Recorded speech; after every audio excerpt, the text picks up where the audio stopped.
You're listening to Your Calm Parenting Path.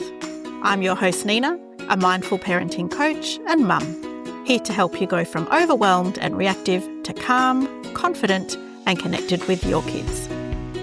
This show is for parents who want to raise their children with more patience, less stress and a whole lot more joy.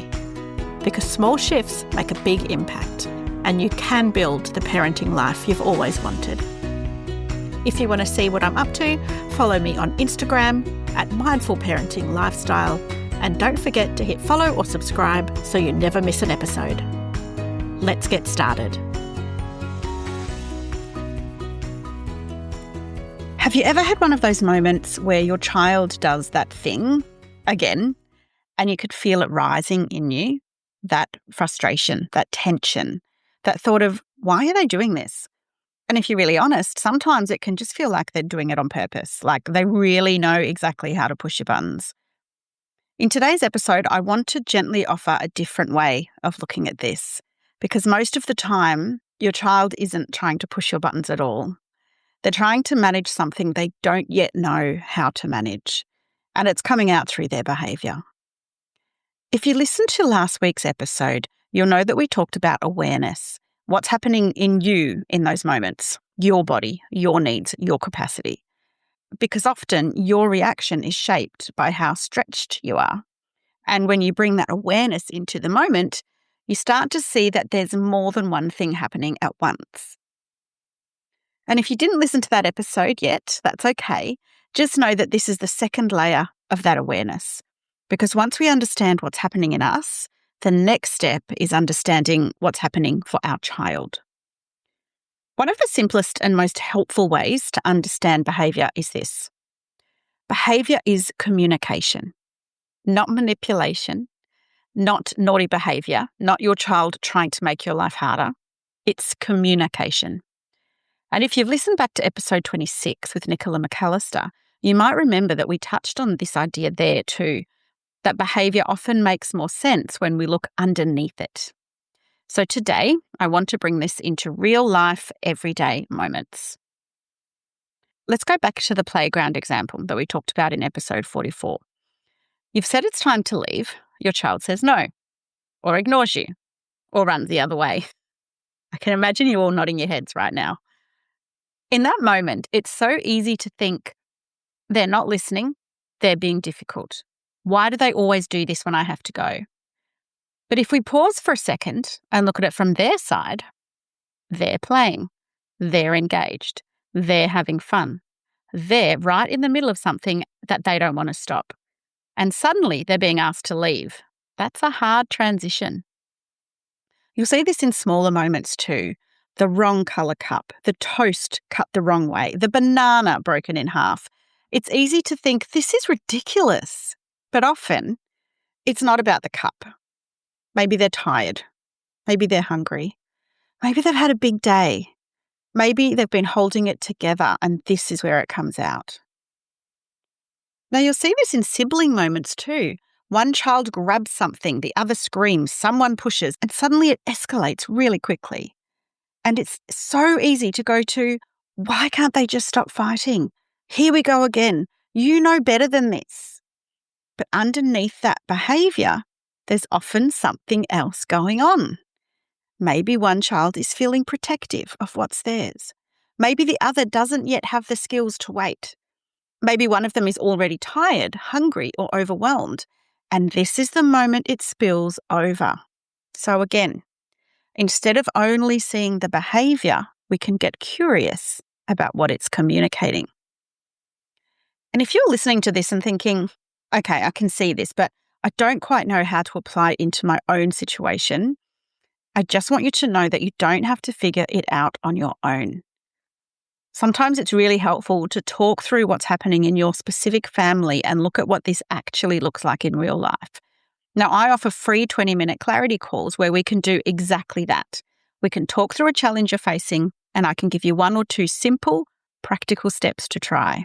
I'll pop the link in the show notes if that feels like something that you'd like support with.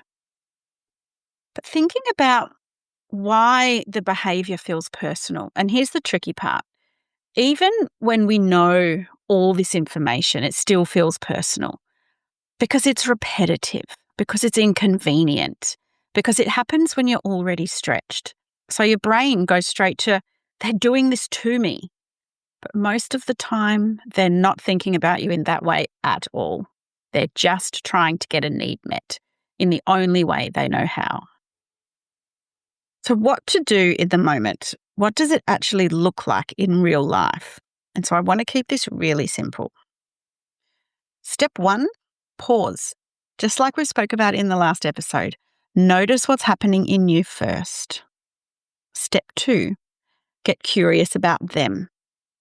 You're having fun and you don't want to leave. That didn't go the way you wanted. You're feeling really frustrated. Oh, and remember, you don't have to get this part perfect. Step 3, hold the boundary. I won't let you hit. We are leaving. You can be kind and firm at the same time. Now, you might be listening and thinking, this all sounds great, but what about those moments where I don't pause? What about when I've already yelled? And I just want to say that matters too, because sometimes the pause doesn't come at the beginning. Sometimes the pause comes after. Sometimes it's, oh, I can see now what was going on there. I've already reacted. Now I need to come back. And that still counts. That is awareness too. If you've already yelled, the next step isn't shame. The next step is pause when you can, even if it's later, and ask yourself, what was happening in me? What might have been happening for my child? What do I want to do next? That is still the work. And if pausing in the moment feels hard, you are not alone. It's something that we build. And I talk more about this in earlier episodes around yelling, mindfulness, and the power of the pause, because mindfulness helps you create that small space between trigger and reaction. And that space, even if it's tiny, is what changes everything. So here's something simple for you to try this week, lovely listener. When your child does something that usually triggers you, pause and ask, what might be going on for them right now? That's it. You don't need to fix it. You don't need to get it right. Just start noticing. And if this feels like a shift for you, just know it takes practice. You're learning to see your child differently, and that alone can change how you respond over time. Don't forget, if you feel like you need support with this, please book in a free 20-minute clarity chat so we can work through one of your biggest challenges. Thank you for listening to your Calm Parenting Path this week. I hope you got a lot out of this episode, and I will be back here in a week's time. Take care now. Thanks for listening to Your Calm Parenting Path. I am so glad you're here. And I hope this episode gave you something useful to take into your parenting journey. If you'd like to dive deeper, sign up to my mailing list at mindfulparentinglifestyle.com.au for more tips and insights, or book a free chat to learn how we can work together. And don't forget to hit follow or subscribe so you never miss an episode. I look forward to speaking with you next time on Your Calm Parenting Path.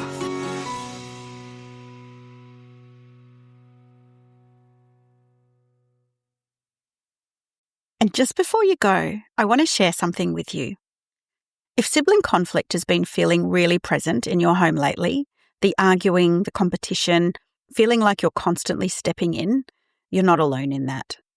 I'm running a free workshop called Why Sibling Fights Feel So Hard and What Actually Helps on April 29th, where I'll gently walk you through what's often going on underneath those moments and how you can start responding in a way that feels calmer and more connected. There will also be a replay available so you can listen or watch in your own time.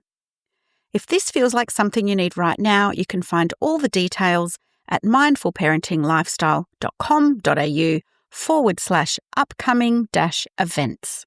I'd really love to support you with this.